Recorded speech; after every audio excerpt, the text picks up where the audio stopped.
Just had another guest walked in. He's had a bit of a mare getting here tonight now, and I'd like to have given him more time, but I can't give him no time because it's not the way I operate.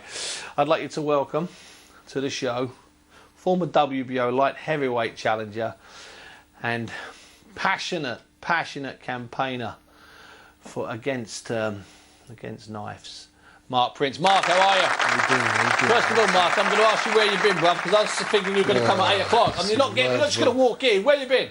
I got stuck in the internet cafe and I looked at the time. I thought I'll make Shepherd's Bush for that time. Jumped out and then I thought, oh, it's longer than I thought, mate. And I walked all the way from the station to Shepherd's Bush? Yeah, from Shepherd's Bush. What a slap. Serious, man. Listen, Mark, we're going to have to get straight into it. We are going to talk about your foundation. Don't worry, we're not going to skirt over that. But I want to ask you a little bit about 1998. You're going out to Germany. Yeah. All right. So you experienced a bit of what Derek experienced at the weekend. You're fighting Darius Michalczewski, who hadn't lost in whatever. He was ridiculous. Yeah. You're in there for the WBO title. What are your memories of Germany, the build-up to the fight and of the fight itself? The build-up to the fight was just mad. I remember getting off the plane and all the cameras in your face, and I was so tired. I just felt to say, just get out of my face, man. Just wanted to get to the hotel room and rest. I remember just all the circus in Germany around and going in the shopping centre and a makeshift ring, and they just wanted to just work in there and do some shadow boxing. It was great. Just the whole build-up to the fight was brilliant. It was what I've dreamt of as a fighter coming up to fight for a world title. I knew I weren't really ready. And he was ready, yeah. Exactly. My preparations, definitely. I was better off staying in London and just eating my mum's cooking like I normally done for training for fight and just sparring with Dennis Andres. Going out on the Saturday. And the other heavyweights and whatever.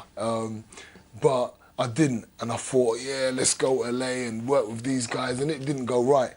And, money getting over there didn't go right, so I wasn't eating the right food and loads of stuff. But that's not something that a real warrior says after a fight. No, of course not. So when I finished and it all was said and done, the better man won on the night. But I would have loved to give a better account for myself. And no shame in losing to a fight like exactly, and I represented, And one fight after that, and then you stopped fighting. Yeah. You're still fairly young. I mean, what made you walk away at that point? I had an injury, Steve. I had an injury to my knee. And, what, a career-ending injury or just an inappropriate? Put it this way, I was holding my leg over here.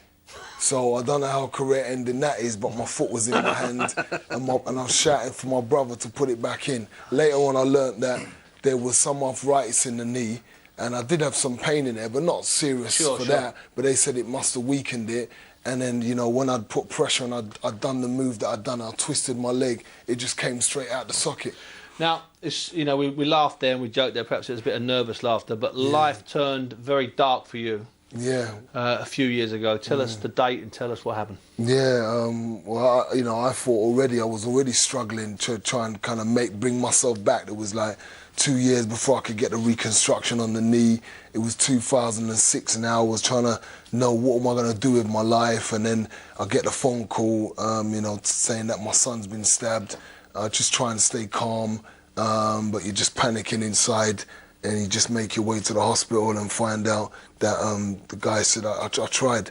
I opened up his chest, I massaged his heart, I tried my best, and I couldn't get him to come back. So that's the start of just a nightmare, basically.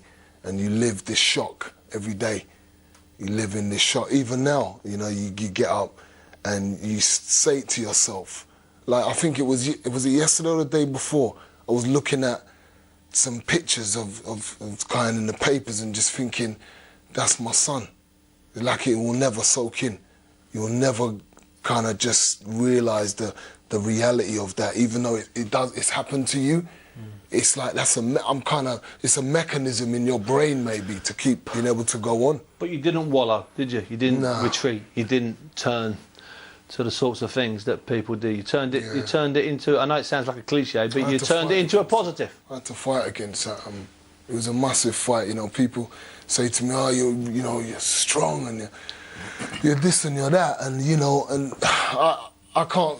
I can see where I'm strong in boxing. I can see where I'm, but this is a whole different ball game. This is matters of the heart. This is matters inside, and sometimes you can't, you don't even know how you're going to deal with it. You don't know what you're going to do to deal with it. So for me, I always said it, I'm so glad when I was able to accept Jesus in my life, because then I was able to ask him to give me the strength and to keep going forward every day. And how am I going to show that championship material in life now? Colin, you obviously you boxed around the same time as well. Do you remember hearing about when his son died? Yeah, it's very, very shocking and sad. And obviously, knowing Mark well, we kind of come through the same thing together, so we kind of like watch each other coming through the ranks and that. So when I heard, my heart went out to Mark and that, and I think we spoke. That's right. And And you set up it's a foundation? Yeah, it's a charity. It's a charity, Mark Prince Foundation. It's been a struggle. It's been such a struggle. Like, I thought initially that people are going to see that my son's died and I'm going out there. The government's going to be like, yep, we need this guy to work with him. Look at the way he engages with young people. It's successful, his work. And they'll just put money into it and it'd help me. But going for funding, the funding goes through, the funding falls through, you're trying to shout at the right people, but no one seems to care. Everyone's sort of saying this and making promises. I've even gone on the Noel Edmonds show and, no one really done what they said they was going to do. And you find yourself years later still struggling and battling. So my battle is just going out there into schools myself. Which you do, which you just constantly out in schools, constantly out ploughing into and spreading the word, this sort of anti-knife crime word. Well, listen, I've got to apologise to you, Cole, because you've driven. I know it's a slap from Barking to here. Yep. You've caused all the aggro, brother. No, I mean it nicely. No, it's true. It's no good beating around the bush. Yeah, please, thank you. He's travelled for 2 hours. Yeah. You've managed to make it late. You've only got a few minutes. He's only got a few minutes. Listen, Mark, I want to get you back in, and I want you to do a serious bit, and we're bringing some videos and show because he was actually on QPR's books. Your son, exactly, wasn't he was doing so great. So I want to do that with you, and you also, Colin. We ended to talk about your career just before you're going to go to the Palacios, which of course is the injury which leads to, basically the long painful often end towards the end of your career. So I'm not even going to do that next. We'll do that next time.